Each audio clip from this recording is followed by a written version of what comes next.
الرحمن الرحيم الحمد لله الذي اسمه دواء وذكره شفاء وطاعته غنى الذي ولي المؤمنين وغاية وأمل العارفين وحياة المستغيثين ثم الصلاة والسلام على سيد الأنبياء والمرسلين وخير المبشرين والمنذرين سيدنا ونبينا مولانا مولى الكونين جد الحسن والحسين أبي القاسم محمد اللهم صل على محمد والسلام على أهل بيته الطيبين الطاهرين المعصومين المظلومين ولعنة الله على أعدائهم أجمعين من يومنا هذا إلى قيام يوم الدين أما بعد فقد قال سيدنا ومولانا جعفر الصادق عليه الصلاة والسلام رحم الله شيعتنا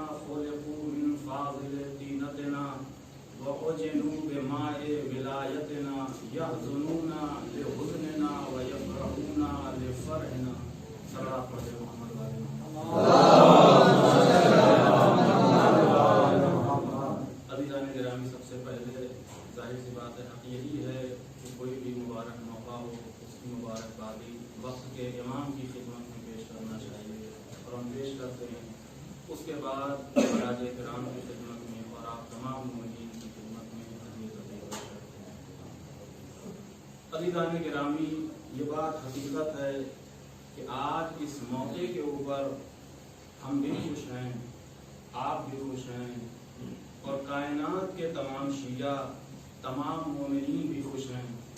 حق یہی ہے کہ خوش ہونا بھی چاہیے، اس لیے کہ یہ ایام وہ ہیں، یہ دن وہ ہیں، خصوصاً یہ شب وہ شب ہے کہ جس میں دعائیں خوش ہیں، جس میں مناجاتیں خوش ہیں، جس میں بندگی خوش ہے، جس میں عبادتیں خوش ہے، جس میں قرآن خوش ہے، جس میں آیتیں خوش ہیں، جس میں سجدے خوش ہیں، جس میں مصلی خوش ہیں، جس میں دین خوش ہے، جس میں دینداری خوش ہے، جس میں خدا خوش ہے، جس میں خدائی خوش ہے، جس میں خدا خوش ہے، جس میں خدائی خوش ہے، جس میں بیت خوش ہے، جس میں اہل بیت بھی خوش ہے، جس شب میں اہل بیت بھی خوش ہیں. لہذا حق یہ ہے کہ ہم بھی اس شب میں خوش ہوں. اور عزیزان گرامی ہماری خوشی کا سبب یہ ہے کہ امام نے بیان فرمایا کہ اہل بیت جب خوش ہوتے ہیں ان کے چاہنے والے خوش ہوتے ہیں، اہل بیت جب مغموم ہوتے ہیں ان کے چاہنے والے بھی مغموم ہوتے ہیں.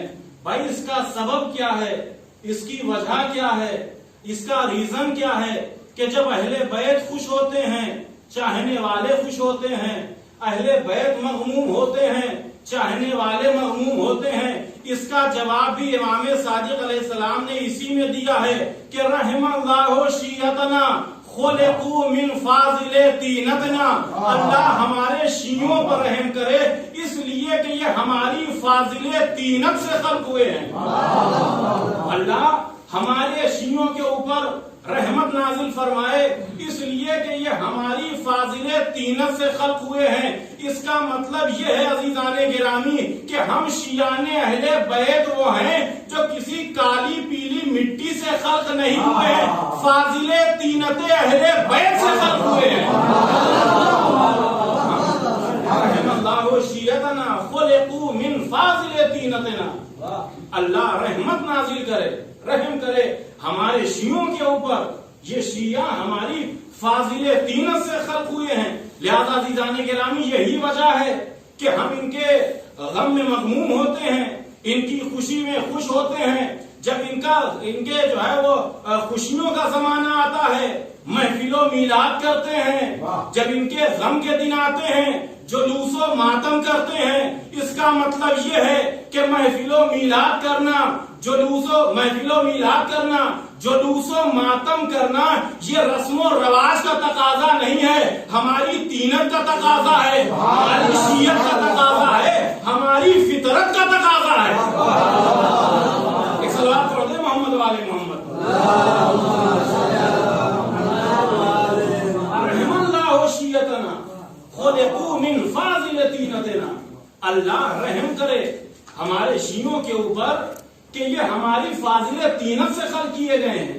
اور عزیزان گرامی اس کے بعد آپ دیکھیے اچھی طریقے سے آپ واقف ہیں کہ اگر کوئی مٹی ہو اس کو نرم کرنے کی ضرورت پڑے، ساننے کی ضرورت پڑے تو کہا سب سے پہلے پانی لایا جاتا ہے۔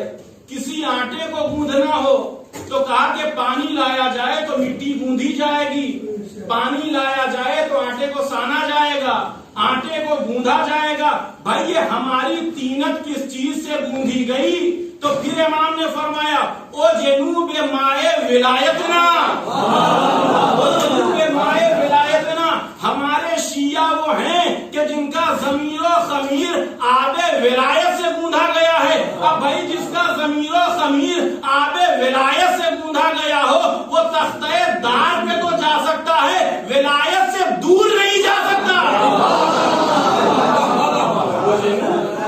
بے مائے ولایتنا، ہمارے شیعہ وہ ہیں کہ جن کا ضمیر، جن کا خمیر، جن کا وجود جو بنایا گیا اور اسے جو گوندھا گیا بے مائے ولایتنا، آب ولایت سے سانا گیا، ولایت کے پانی سے گوندھا گیا۔ اور عزیزان گرامی آپ دیکھیے یہی تو وجہ ہے، یہ تمام معارف اہل بیت علیہ السلام کی حدیثیں، روایتیں، ان کے اقوال کہ جو ہمارے وجود کو واقعاً اس قابل بنا دیتے ہیں کہ ہم فرش پر بیٹھ کے بھی تخت کا مزہ لیتے ہیں، ہم زمین پہ بیٹھ کر بھی عرش کا مزہ لیتے ہیں۔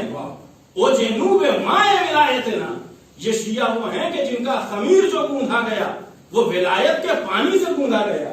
اور عزیزان گرامی آپ دیکھیے چاہے رجب کا مہینہ ہو چاہے شعبان کا مہینہ ہو، خوش ہوتے ہیں تو ہم ہی خوش ہوتے ہیں، غم مناتے ہیں تو ہم ہی غم مناتے ہیں۔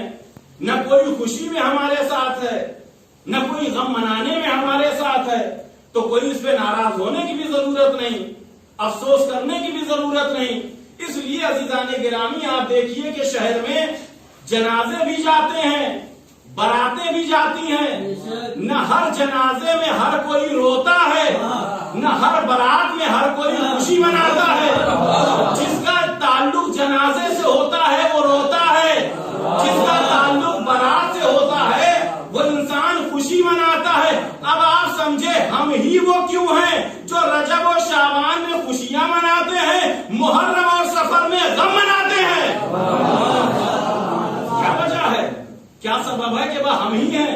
اور عزیزان گرامی یوں تنہائیوں پر فخر نہیں کیا جاتا، لیکن یہ ایسی خاص تنہائیاں ہیں کہ جن پہ ہمیں فخر ہے کہ ہم ہی وہ ہیں کائنات میں جو اہل بیت والے ہیں، جو اہل نبی کے گھرانے کے محب ہیں، چاہنے والے ہیں۔ اور عزیزان گرامی یہ ایام ہیں، آپ دیکھیے اتنی پابندیوں کے باوجود اور اتنے خطرناک امراض کے باوجود بھی آپ نے یہ اہتمام کیا۔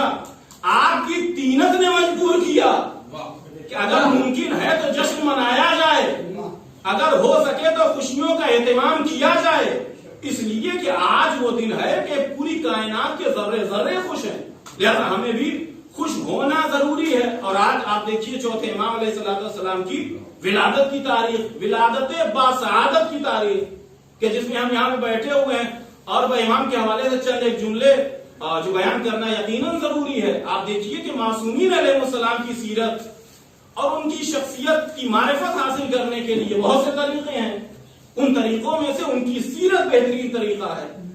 معصومین علیہ السلام کے اقوال بہترین راستے ہیں کہ ان کی معرفت اور ان کا تعارف ہم حاصل کر سکتے ہیں۔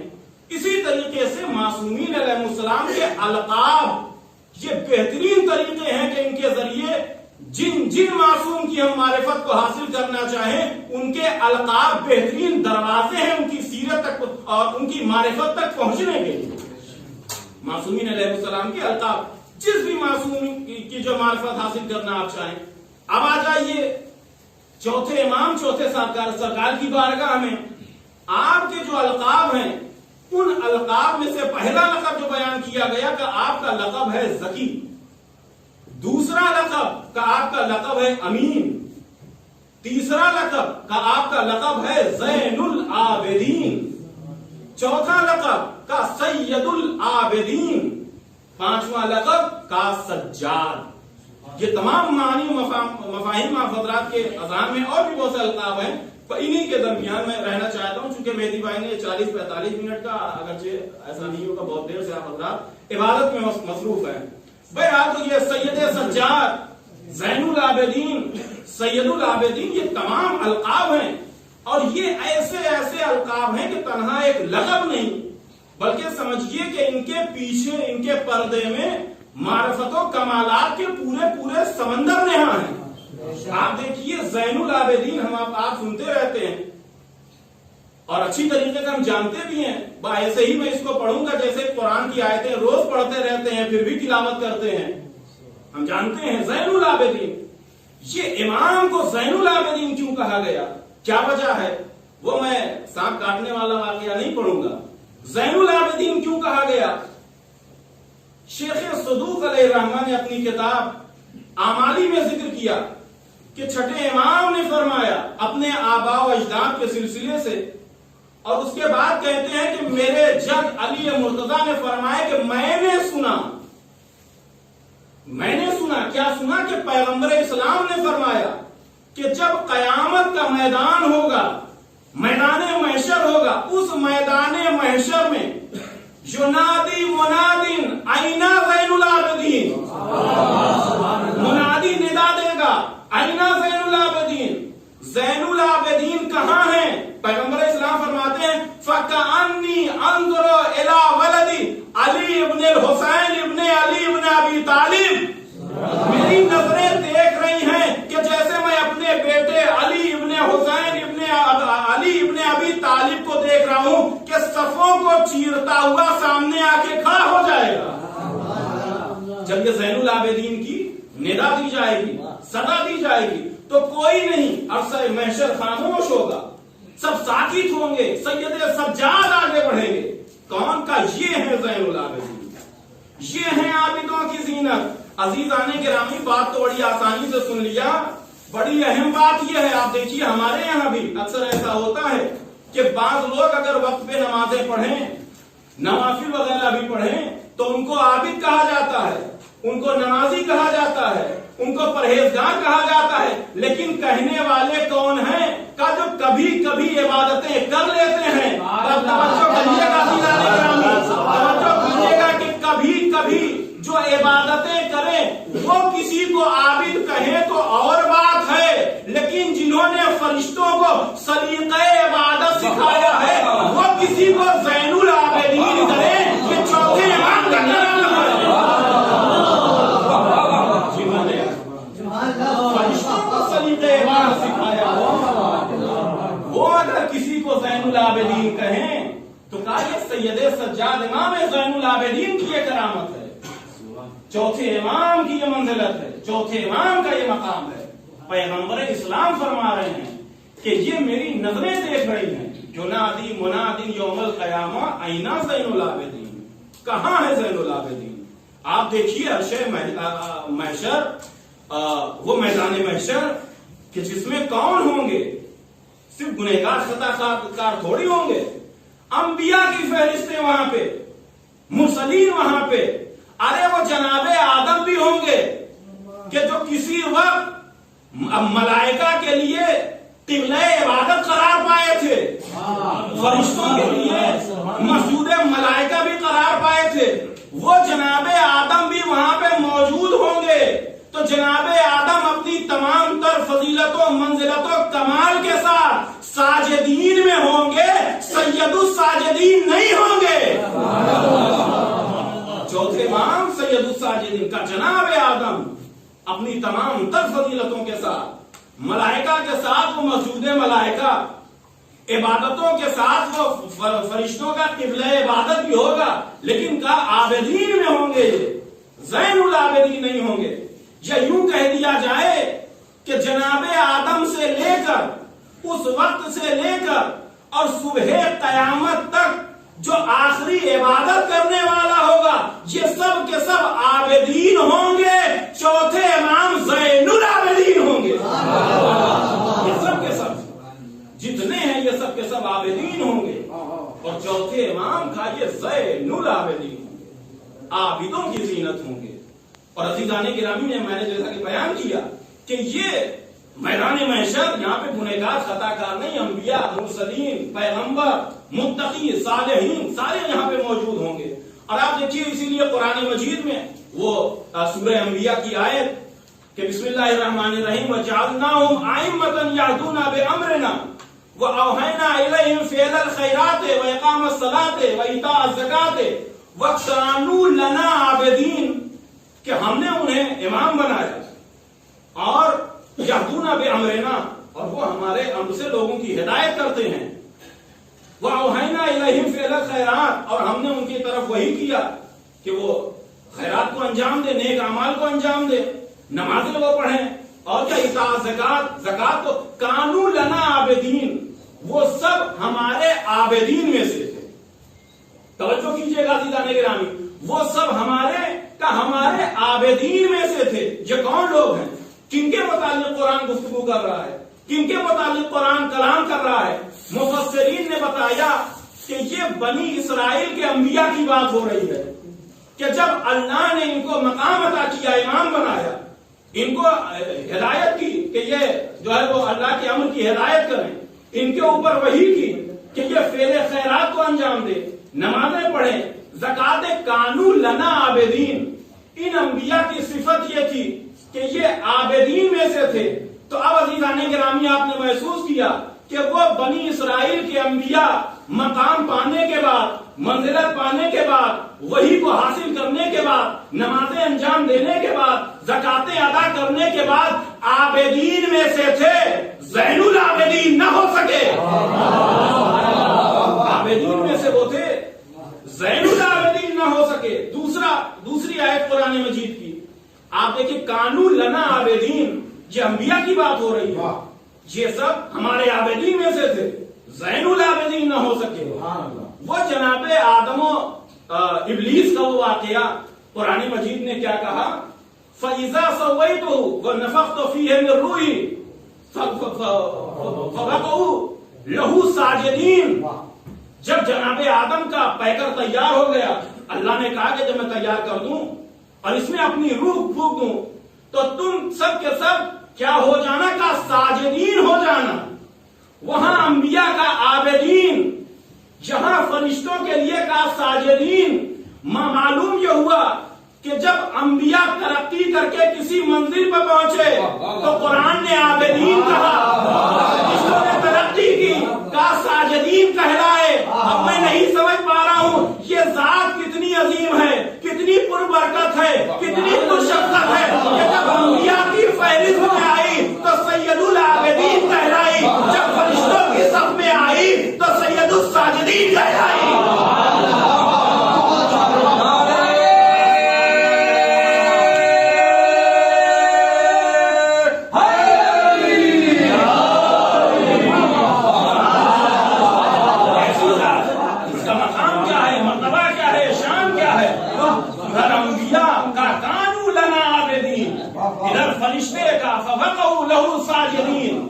لیکن جب چوتھے امام کی بات آئی کا زین العابدین سید الساجدین، یہ مقام چوتھے سرکار کا، یہ مقام چوتھے امام کا کہ انہیں سید الساجدین کہا گیا.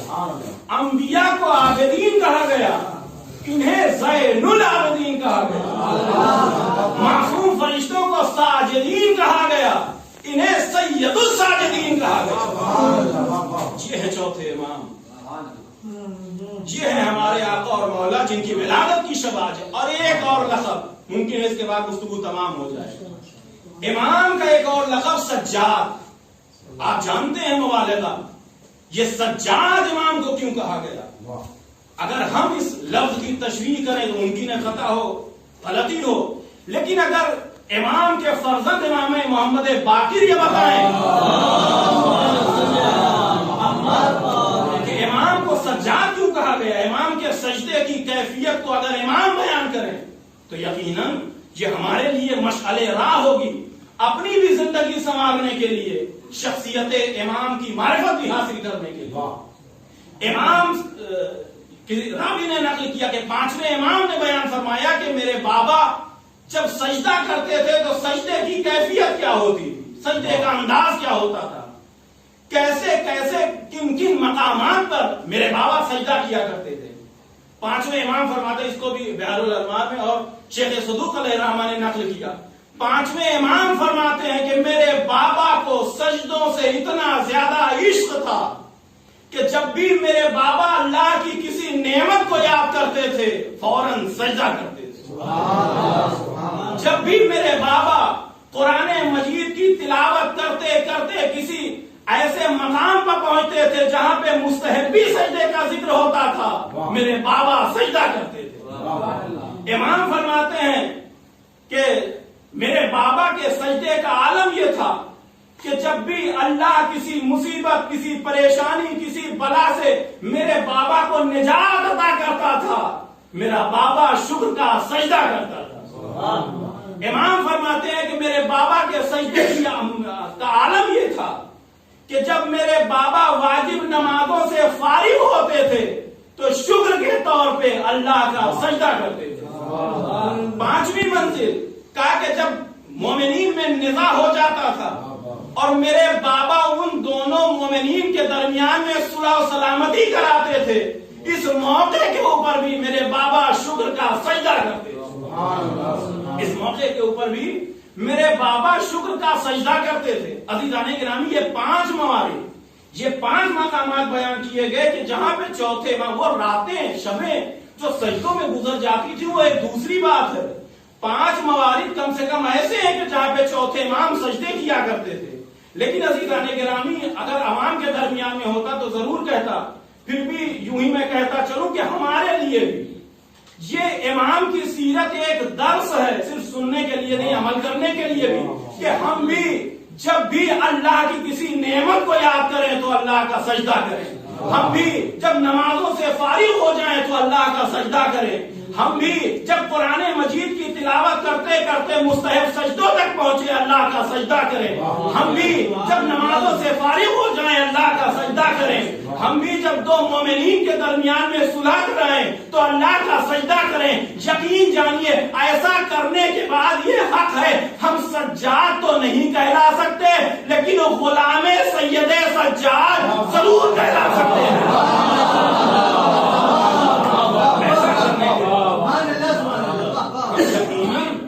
سجاد نہیں کہلا سکتے لیکن غلام سید سجاد ضرور کہلا سکتے ہیں. اور عزیزان گرامی, سجاد, زین العابدین, سید الساجدین, سید العابدین, یہ القاب ہیں امام چہار ان کے چوتھے امام کے. اور آپ دیکھیے بھائی آخری بات گفتگو تمام ہو گئی کہ ہنسی خوشی کے ماحول میں, سکون اور آرام کے ماحول میں سجدے کرنا, عبادتیں کرنا, بندگی کرنا یہ بہت آسان مرحلہ ہے.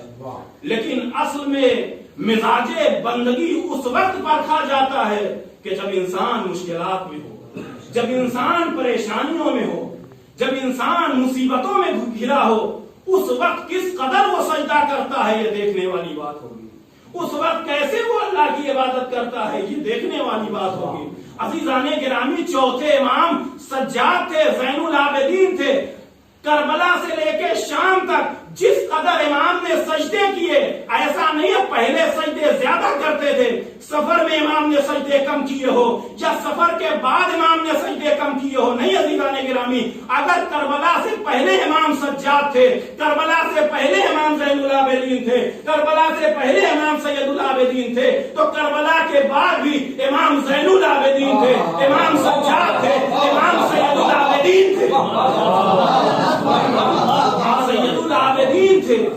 یہی وجہ ہے کہ کسی شاعر نے بس 2 مصرے کہے, بڑے عرفانی مصرے ہیں کہ کربلا کے بعد بھی تم سید سجاد ہو, کربلا کے بعد بھی تم سید سجاد ہو. دوسرا ہوتا تو کہہ دیتا خدا کوئی نہیں.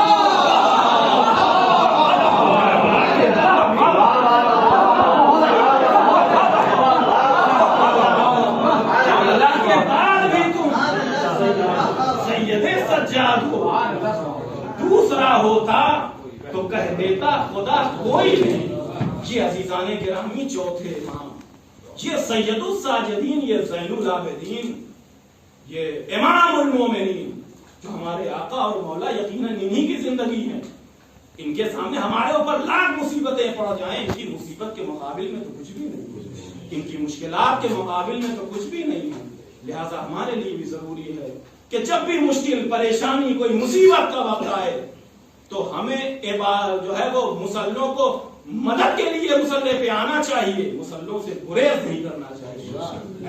ایسے اوقات آتے ہیں شیطان انسان کو بہکاتا ہے، لیکن ہمیں سمجھنا چاہیے کہ مشکلوں میں، پریشانیوں میں، مصیبتوں کے اوقات میں ہمارے اماموں نے، ان کے ہاں تو یوں عبادت رہتی تھی، لیکن ایسے اوقات میں ایسا لگتا ہے کہ عبادتوں میں اضافہ ہو جاتا تھا، عبادتوں میں کمی نہیں ہوتی۔ لہذا بس انہی کلمات کے ساتھ میں بارگاہ خداوندی میں گلدرمی ہوں کہ پروردگار تجھے امام سید سجاد کا واسطہ ہم کو زیادہ سے زیادہ اپنا سجدہ کرنے کی توفیق دے۔ پروردگار تجھے امام زین العابدین کا واسطہ ہم سب کو عبادت و بندگی کا لطف عطا فرما۔ پروردگار تجھے واسطہ اس امین امام کا ہم سب کو امانت داری کرنے کی توفیق عطا فرما۔ پروردگار تجھے اس معصوم امام کا واسطہ ہم سب کو گناہوں سے محفوظ رکھنے کی توفیق عطا فرما۔ پروردگار تجھے واسطہ اس بیمار کربلا کا، اس مریض کربلا کا، خصوصاً یہ جو زمانہ چل رہا ہے، بلاؤں کا زمانہ، مصیبتوں کا زمانہ، مرض کا زمانہ، جتنے بھی مومنین یا جتنے بھی مخلوق خدا اس مرض میں مبتلا ہیں، پروردگار اس بیمار کربلا کا واسطہ ان لوگوں کو شفا عطا فرما۔ پروردگار تجھے اس معصوم امام کا واسطہ، سید سجاد کا واسطہ، بیمار کربلا کا واسطہ، اس محافظ دین کا واسطہ، جتنے بھی مومنین جہاں کہیں بھی ہیں، اس بلا سے، اس مرض سے ان کی حفاظت فرما۔ اور پروردگار خصوصاً جتنے بھی علماء ہیں، مراجع ہیں، مومنین ہیں، ان کی حفاظت فرما۔ آخر میں خداوند اعظم سے یہ دعا ہے کہ پروردگار ہمارے وقت کے امام کے ظہور میں تعجیل فرما دے اور ہم سب کو اس قابل بنا دے کہ اپنے پاک امام کے ناصرین میں ہم شمار ہو سکیں۔ ربنا تقبل منا انک انت السمیع العلیم برحمتک یا ارحم الراحمین۔ دعا امام کا